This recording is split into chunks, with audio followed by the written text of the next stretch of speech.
About 20% of Americans will experience what doctors here at VCU call unhealthy alcohol use. But they found after working with more than 70 different clinics in Virginia that patients are not being asked about how often they drink alcohol, even though it only takes a few minutes to do.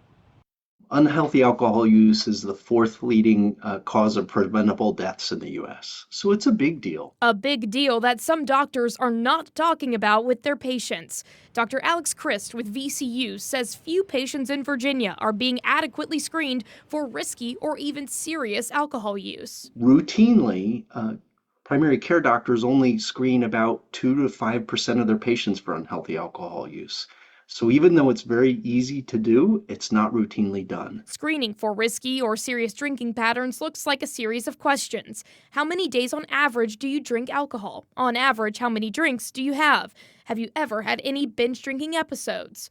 Chris says more physicians may be worried about asking because of how common doctors drink too. So it can be a little difficult to tell someone that they should drink less when you know that maybe you should drink less as well. His team helped train clinicians across the Commonwealth to screen patients and provide brief counseling and resources if necessary.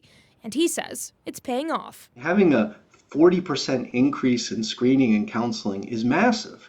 And across the 76 practices that work with us, this means that another 114,000 people every year will be screened for unhealthy alcohol use, and 5,000 people will get brief interventions and counseling that wouldn't have gotten it.